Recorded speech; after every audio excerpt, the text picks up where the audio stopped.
Hello, everyone. Let me share my screen.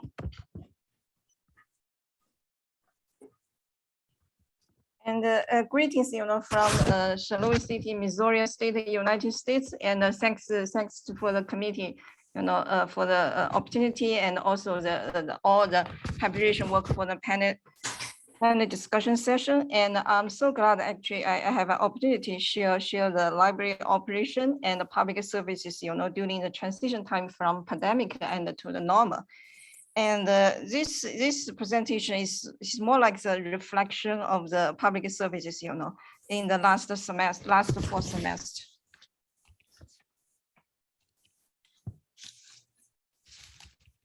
I think I'm not able to go to the next slide. Let me see. There we go.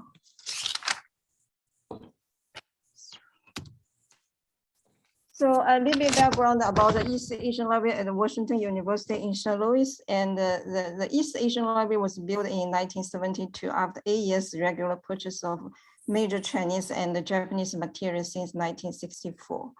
And the library is located at the second floor of the University College building, which is called January Hall. And as one of the distributed libraries, the East Asian Library mainly serves the Department of East Asian Languages and Cultures. And the Global Studies program on campus, we also have many users, across other schools, departments on campus and the local region, St. Louis City, who are interested in East Asian language and cultures. And currently the library holds over 160,000 Chinese, Japanese, and Korean materials, as well as numerous journals and databases to support the graduate and undergraduate program offered by department. And the library has 4-level stacks of collection, a reading room with over 120 seats, and a group study room and 3 staff offices. And the library has been open since August 2021, after over 1 year, probably over 1.5 year closing. And the photo you'll see actually is a spotlight of the second floor of the balcony. So during the library opening, actually, we have reduced the staffing and open hours. Due to the significant actual reduction of student work hours, we are not able to open in the evening and the weekends. But the interesting, we observed actually students, they had a high enthusiasm on back into campus life and instruction and the library visits. And in the last fall semester, we had increased the circulation stats and the gate counts. So in particular, from August 13 to December 16, the library had over 5,000 visits and over 50% available hours of the group study room was utilized. And the East Asian Library was also featured in Student Life. A student published an article which described his 1-hour experiences at 4 libraries on Danforth campus. And the trip to the East Asian Library is common and rewarding. So we also had a very quick survey to users in terms of the open hours and the later for semester, and we received many encouraging comments. Students actually love the study space and the collection, and hope the library could have extended hours. And these 2 photos actually were taken in the reading room, the busiest week in the semester. So to resonate with the students' enthusiasm, we plan to implement programs to engage faculty and the students in collaboration with the department and other library units. So subject librarians were invited to meet French students in the graduate student orientation, and afterwards arrange the library tour. And having a welcome lunch actually with new faculty member is all library tradition. And each new faculty member will receive a welcome message from the university library, and also a lunch invitation from a relevant subject library. I consider lunchtime is a wonderful opportunity to meet a new faculty member. It's not just to get to know each other, but also can talk about expectation on library services and any possible collaborations in the future. And all faculty actually had a concern on the awareness of French students on CGK vernacular databases. And so we host a library workshop, 4 semester workshop, e-resources and data for international research. in collaboration with other subject librarians. We also had a class visit to introduce the library and also introduce the library's resources and the search tools. And in addition to individual research consultations, I discovered the help desk actually is a good place, to answer questions and deliver information literacy knowledge and skills. And also sometimes pick up project ideas. So language events, the one probably you are aware, some of is our famous Japanese book clubs hosted by our Japanese studies librarian, Mr. Nakimara. So collection exhibition, I would say is a very good approach to promote the East Asian language and cultures, increase the visibility of the library and also trick students' interest. We luckily had a large exhibit, at the beautiful Thompson Gallery in the main library, Oberlin Library. And you can see across the semester, actually, the title is Legendary Horses and Classical Chinese Literature. And the exhibit actually highlights horse painting, horse paintings and the characteristics and the spirit of horses as the important symbol represented in Chinese art. And the exhibit also involved 4 great novels. You probably know 四大名著, and which are the longest, oldest novels and have permitted Chinese culture throughout their existence. So I think the exhibit really resonated with students. We had students actually, they came to the library and asked to look at the 6 horse ribbons. So, and the faculty members, they also, would like to have some artifacts as one of teaching materials. So the digital exhibit of Aileen Zhang, Love and Design, some of you probably already aware. The digital exhibit highlights the female characters depicted in Aileen's novels, in particular middle-class women in the 2 modern cities, Shanghai and Hong Kong, their choices of love and designs for money and power in a male-dominated society and during turbulent wartime in the 1940s and the 1950s. I personally, Aileen's work is always, very frequently checked out and consistently assigned as Chinese literature course readings. And I personally really admire Aileen's creative works and also have some empathy on her romantic and desolate life, from the late Imperial China to the Republic of China and across the 3 cities, Shanghai, Hong Kong, and Los Angeles. So here I share some courses from the Department of East Asian Language and Cultures. I feel actually these courses, they teach East Asian language and cultures in very creative ways. And also these courses actually involve the non-traditional library collection. So the course Technology, Empire and Science in China broadly looks at the history of science from the Yuan dynasty to the 20th century. And in addition to classical Chinese science and technology books, for instance, 本草纲目, and the creations of nature and man, 天工开物, and the important methods to condition the people's living, 齐民要术. And this course also brings technological artifacts, and the students are required to create their own virtual reality museums, which needs actually 3D collection, downloadable 3-dimensional models. And the Kitchen Studio Factory is a course to introduce the appreciation and understanding of East Asian languages and cultures through the production of material objects and the related social and cultural context.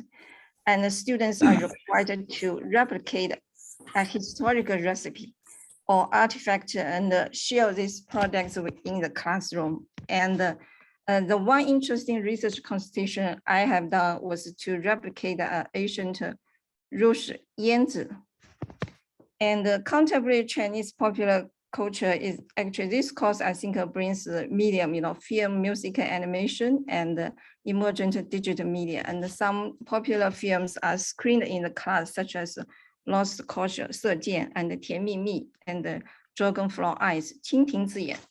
And historical methods, this course actually heavily relies on librarians and the students. They visit the local libraries and archives and to learn, to do some archive research, and also to learn use primary and secondary sources to make a persuasive and original argument. And I think that this course theme is very interesting and unique, Asian in St. Louis. So I will see cross-functionally, actually, this project's ideas actually is more inspired by the courses I just mentioned, and intermediate aesthetics, Chinese literature and film. This is a culture event, and we propose this culture event to inspire appreciation of Chinese literature and film by highlighting the dynamic interplay between Chinese literary and vision cultures. We will actually, the event is 2 minutes. Thank you. And the event is in collaboration with a faculty member on film and media studies, and also a PhD student. And we will start from Eileen Zhang, her novelist and adapted films, and move forward the 5th generation filmmaker 第5代导演. And for instance, Huang Jianxin and his trilogy, 先锋3部曲. So Asia in St. Louis will be a simple digital humanities project, a story map illustrating the history of Asian Americans in St. Louis. I'm still looking for external funds to implement this project. And the visualization project currently is funded by the department, and the project was initiated to support the teaching and the research of Taiwan studies on campus, led by department chair. And the project will be an interactive visualization of collection, navigation, and access, along with the Library of Congress subject headings. So I think for the compositions, how can we go back to normal? We expect is still some conversation or discussion in the fluctuations of COVID-19, and considering the current actually limited staffing and the time commitment of subject librarians, I feel it might be necessary to have further conversation with faculty and the students to prioritize library services and develop a program that sustainable public service to users. Thank you. Perfect time, right?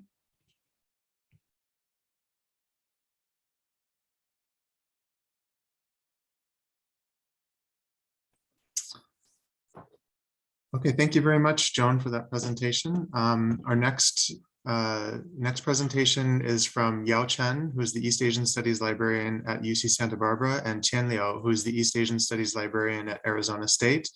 And their presentation is entitled Supporting Students Where They Are When They Need It, East Asian Information Literacy Tutorial Series. Hello, everyone. Thanks for coming.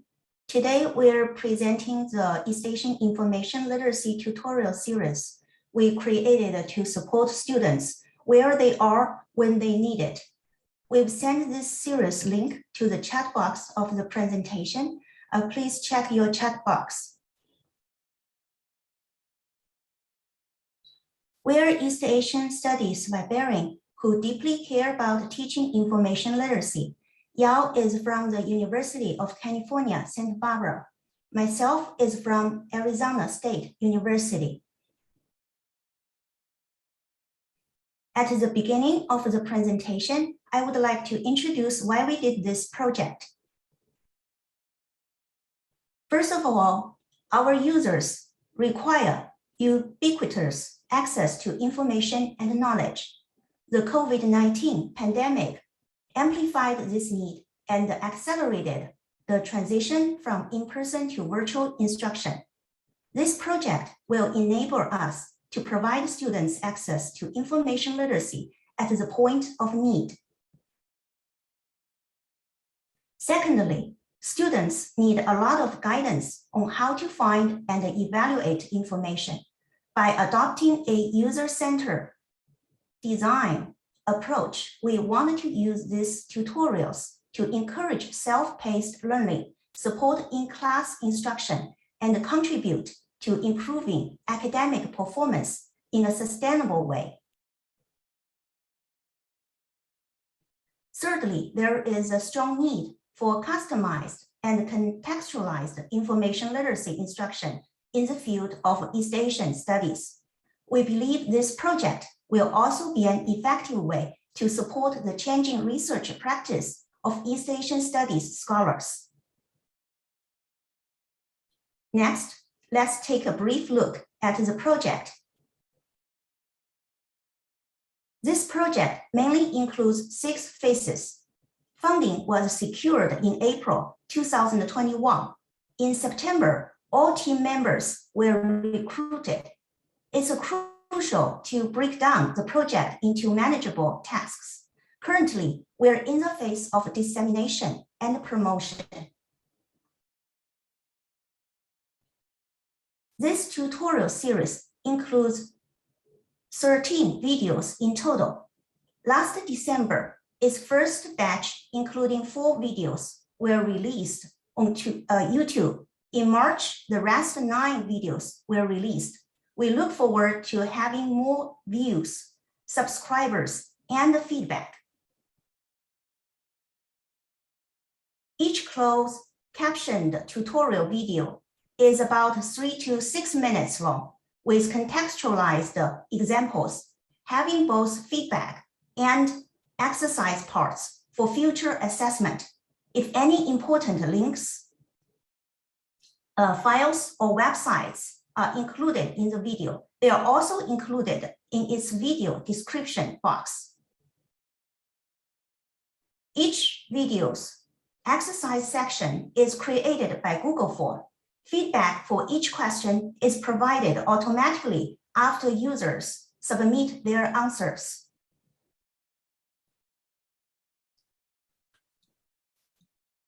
Thank you, Qian. I will take it over. For the second part of the presentation, I will be introducing teamwork, challenges, how we overcome them, and finally, our thoughts on the next steps. Next slide, please. This project is the outcome of teamwork that involved a group of talented and dedicated colleagues. Andrew Polinick is our instructional designer. Matthew Hayes is our narrator and provided feedback to several videos. Lawrence Hambelin proofread scripts and exercises. Lingshan Jiang provided feedback and designed the logo. These 4 members participated in the production of all videos. Tomoko Biolak and Yujeong wrote the Japanese and Korean romanization parts respectively. They both provided sources to multiple videos, such as news search strategies and finding sources for research papers. Martin Hydro provided sources and feedback on Chinese romanization. Hongbei Li and Jiyoung Park offered feedback on Korean romanization. Eric Buckmeyer helped with some prep reading work at the very beginning. We cannot thank them enough for being a part of this project. This series won't be possible without them. I know many of them are here today, so thank you. So we probably all acknowledge all teamwork has its challenges, so this project is of no exception. But we need to understand and remind ourselves that it is important to work together because nobody can get far alone. From the roles of different collaborators I introduced, you can imagine this project has a lot of moving parts that it needs to be considered and coordinated. Blending and balancing expertise, interests, needs, and styles of different people requires great sensitivity and attention to individual members to achieve synergy. It is crucial to have a clear and timely communication. Setting up mutually agreed deadlines and sending reminders help us to keep the project on track. But at the same time, acknowledge we are all working during the pandemic. Professional and personal priorities may change. We need to be supportive and flexible, make adjustments to be creative and realistic. Keeping a growth mindset help us to move forward and increase our resilience. Finally, our next steps. First, we'd like to invite your help to spread the word about and promote this series. For example, you can link it in your library course guides and sign a video before instruction for a flipped classroom. This is the phase 1 of the project. We welcome new ideas and also your participation if you're interested in being a part of future videos. Last but not least, we hope to do some assessment work to understand students' comprehension of information literacy concepts, and how we could enhance our future work. We look forward to your questions at the Q&A session.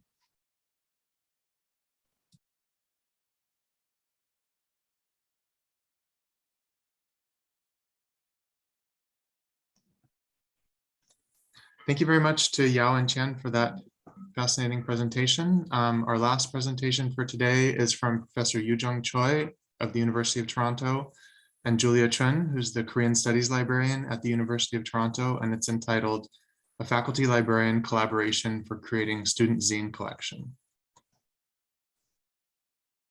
Thank you for the kind introduction and for inviting us today. I'm Julia, the Korean Studies Librarian, and my co-presenter here is Yujeong, who is an assistant professor at U of T.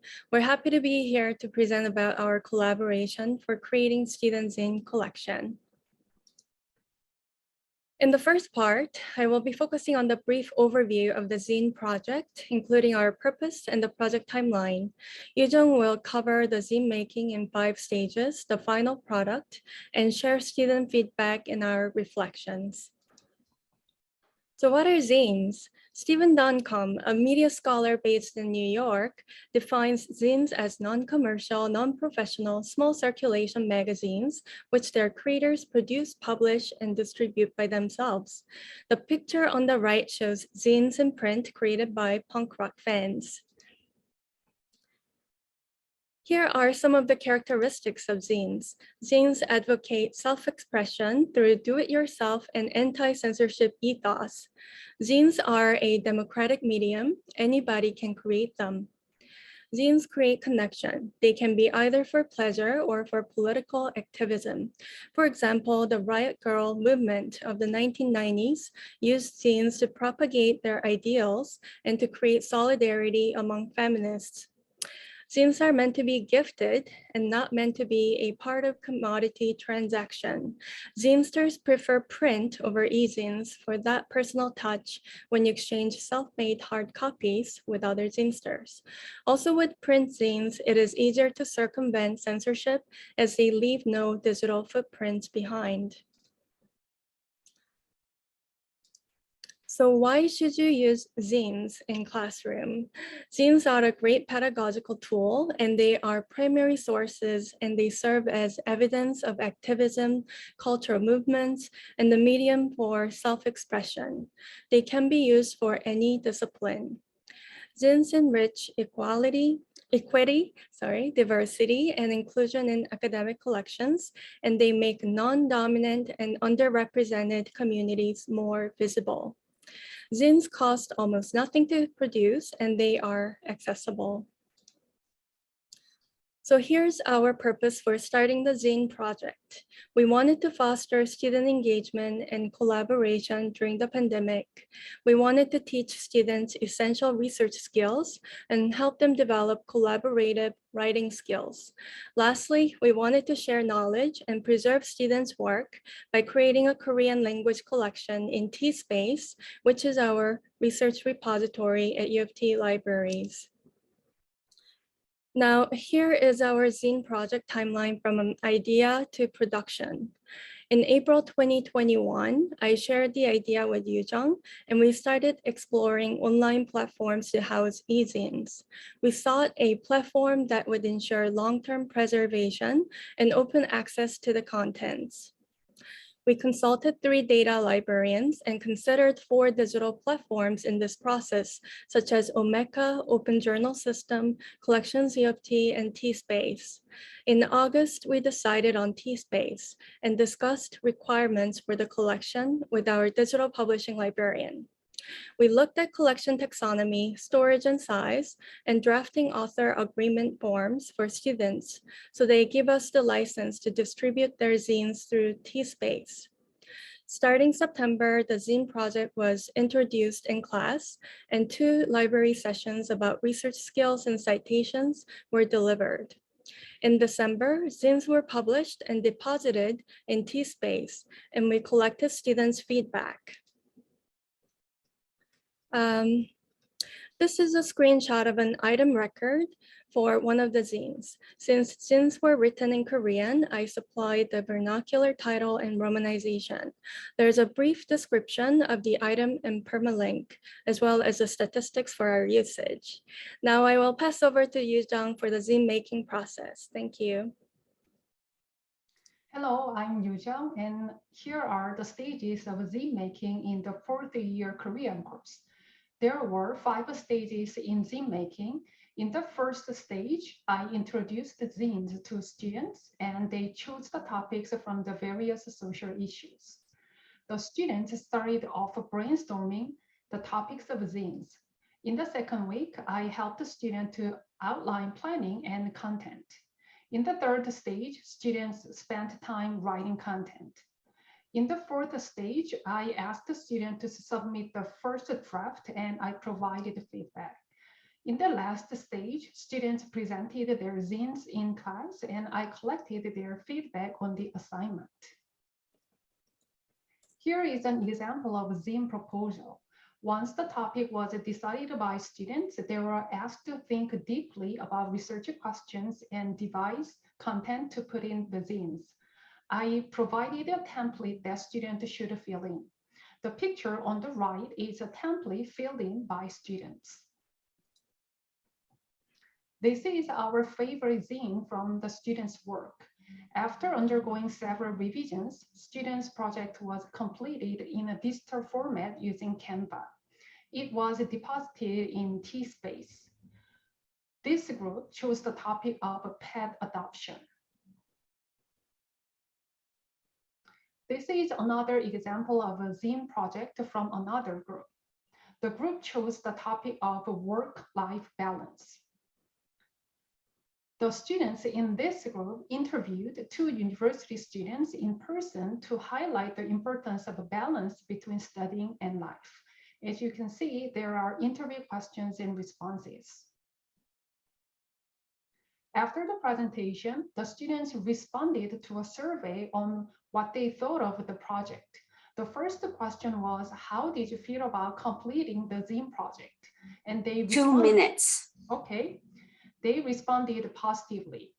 And they mentioned that it helps my writing skills and I learned a lot of new vocabulary and it is a good practice and etc. The second question was about their engagement. How would you rate the value of collaboration? They responded that it was helpful and very helpful. They also mentioned that it was good to have a member working together. The third question was, what did you learn from the 2 library sessions to successfully complete the project? They responded that they learned Korean resources, APA citation, and citing images, and etc. We identified some challenges and opportunities. First, the students responded that it took a lot of time to complete the project. From the instructor's point of view, since it was a new project, we needed to plan ahead. So we started planning in April last year and found that this project required a long planning time. Also, it took a lot of instructor time during the project to read and give feedback to students every week. From the librarian's view, based on the student survey, having a face-to-face library session will be more advantageous for students. So we enjoyed developing zine project for the course, and we clearly saw improvements in students' Korean writing skills, critical thinking, and information literacy. We plan to host the zine making in-person workshop and continue to incorporate the zine project assignment in class and provide the library sessions. So this is our end of a presentation, and thank you for watching.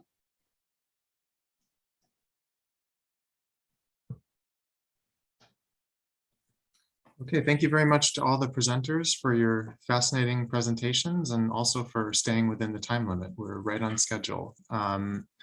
Next, we're going to have some remarks from our discussant, Runxiao from Oberlin College. Thanks, Josh. So embrace the, first I want to say, sorry, hold on. First First, I want to say thank you so much for all your wonderful presentation. And during my remarks, please type your comments or questions to the chat anytime. For this session's title, I want to emphasize is embrace the new normal in the post-pandemic environment. So we are not really like post-pandemic. So it's the theme of this session. From all these three presentations, and we have see us as East Asian libraries not only create a series of new workshops, projects, and videos and exhibition to support the teaching and the learning of faculty, student, and the community, but also breaks through the traditions to better serve the broad East Asian studies communities through more engagement with the local community, more collaboration within and across campuses. So those presentation, it's indeed helps us to able to see the silver lining after experience the difficult in the East Asian libraries during the COVID pandemic. So I want to give a little remark for each of the presentations. First, I want to address Joan, Ms. Wang's presentation, and it's like, for me, I think if you can elaborate a little bit about, like, because you mentioned the increasing of the circulation, I'm just wondering, like, is more books being checking out, like more physical books checking out? Because since we moved to the pandemic, more like electronic source were used. So I see it's very interesting if we can see more physical books have been checking it out. And the other point I want to make is for the East Asian language and the culture courses you mentioned, and is there because at your school there's a student body change, or is those are the new course, or those are the course like as the outcome of the COVID? And because the course is focused on information literacy or special use of the library material. If you can elaborate a little bit, would be great.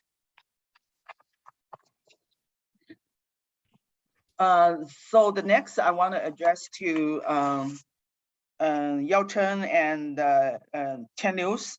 And excellent, I want to say really good, excellent project. I'm so exciting, especially for me. I'm like one-person business in a small liberal arts college, and we can really benefit a lot from those information literacy targeting for East Asian studies and in the open access. So my point on your presentation is, how about the length of the video? Do you actually get some of the feedback? Because in my library, we were all told the students like a Gen Z, currently, they can't really like stay on the video for a long time. So within 3 minutes will be the best.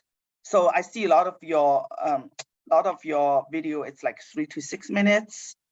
Also, I also want to address a little challenge if you ever think about it, because each library's discovery interface is so different.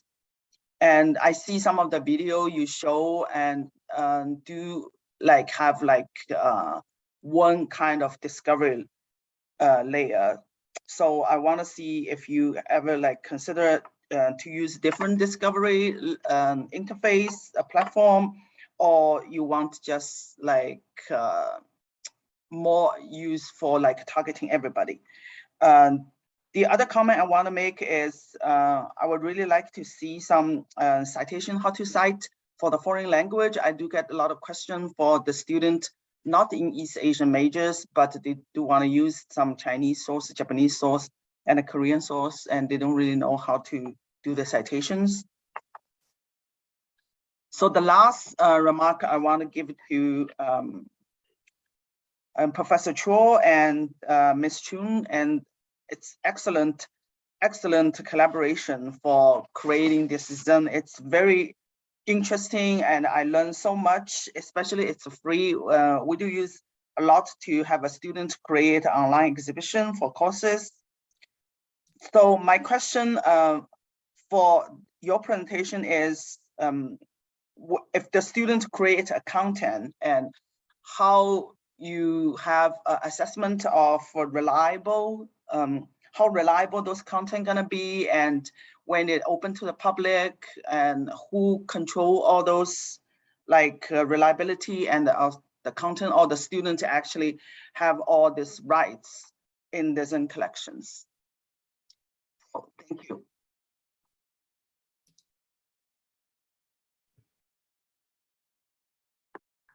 So I go start it. Yeah, okay, yeah. So thank you, first of all, Runxiao, our discussant, for your thoughtful and insightful remarks. And then thank you to all our panelists, presenters, for your very informative and inspiring sharing of very diverse types of public service work you've engaged. So I think, how about we invite our panel speakers to respond to Runxiao's remarks and questions first, and then we will open to the floor. Okay, so Josh, could you please ping all our panelists, please? Yeah, so Joan, yeah, please go ahead. Oh, all right. Yeah, yes. Thanks for Runxiao's remarks. I appreciate your attention actually on my slides and the presentation. So I can explain elaborately more about the increased circulation visits and the users' enthusiasm. So the library had been closed over 1.5 years, and the circulation is more like a checkout, physical item checkout, increase. And this is actually last fall semester, we were very, very busy, so the reading room many times were crowded, sort of occupied, all seats are occupied, and it was difficult at some point, difficulty to close the library at 5 p.m. So I thought maybe I need to, seek more feedback, in terms of library open hours. And we have heard actually students said, okay, like can you like open till 8 p.m. So actually, this I would say the extension hours is still hard to happen right now. I can see that honestly it's very hard. So right now, actually, we extend the reading week hours. That's all we can do, reading all weeks, because the busiest week in the semester and the students really need the space. So, but since the users they had a high enthusiasm, that's why we made a lot of efforts to engage students and faculty and to resonate with their enthusiasm. And if my memory is correct, the second remarks probably in terms about the courses, right? The 4 courses is correct.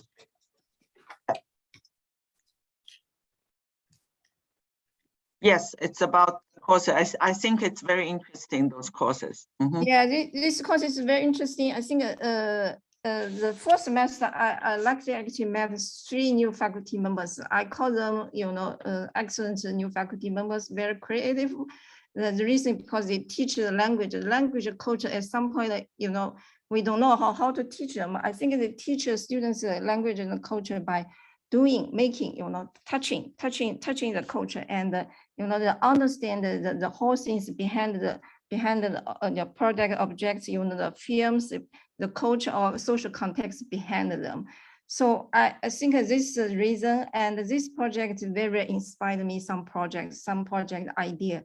So actually, I sort of made a rule for myself, do one thing for a new faculty member. I think this is the major reason why I initiated this project. Thank you. Thank you very much. So, yeah, thank you so much. So could Qian and Yao please respond to Runxiao's remarks and questions, please? I can get started, and Chen can just add on my comments. So the first question is about the length of videos. Yes, like now we know students do not really have a focused time span. And then we thought about if it's just like 2 or 3 minutes, sometimes we cannot convey all the information there.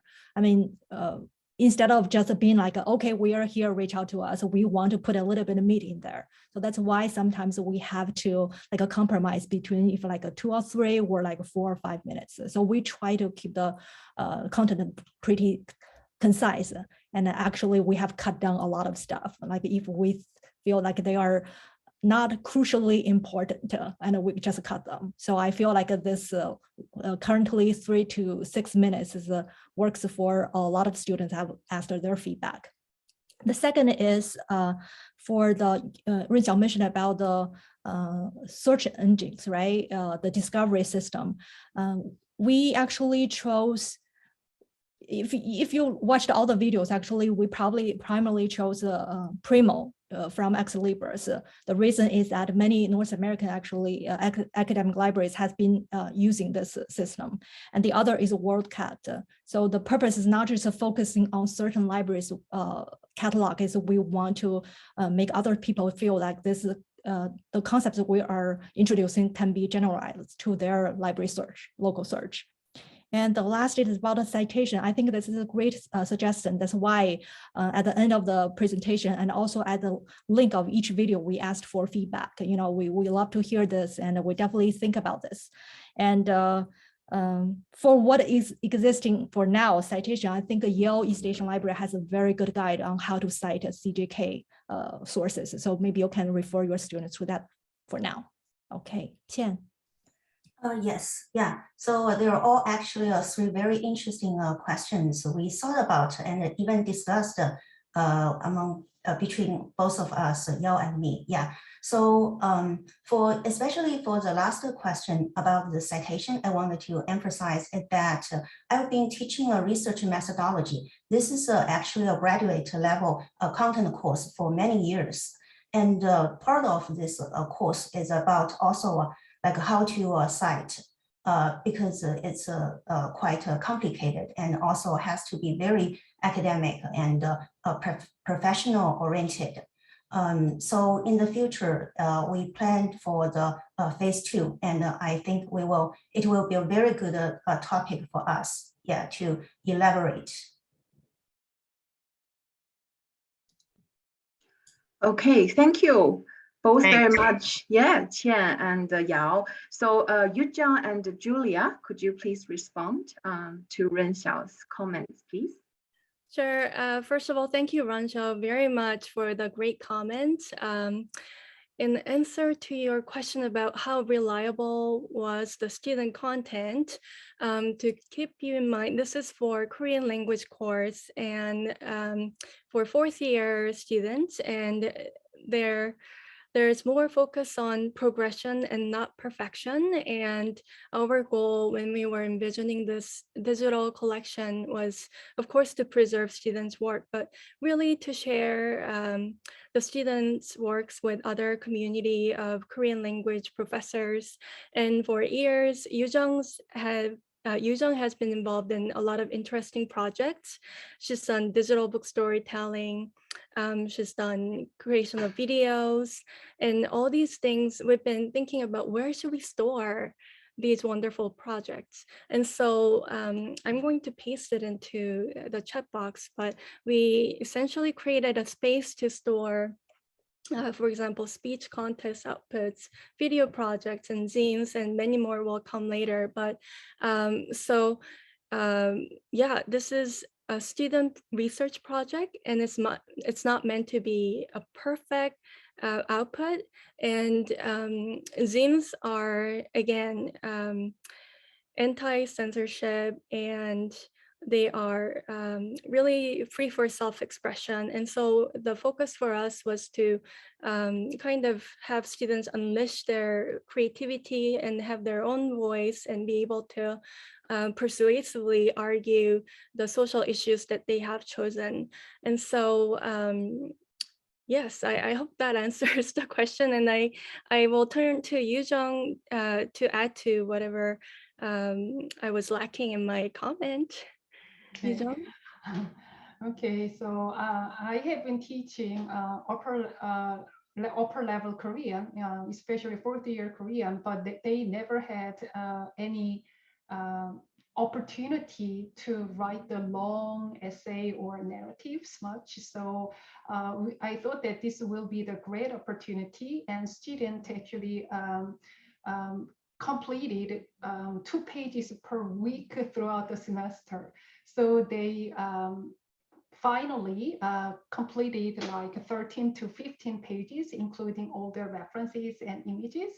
So 2 or 3 people group together and then they share ideas. So every week I had to read their draft and commented on their draft. So I think this one is a very long progress. And as Julia mentioned, and maybe there is still some maybe not 100% perfect. There is just still something missing. But I think this writing maybe will be the more process focused and collaboration rather than the final project, a final product, or just a one-time event.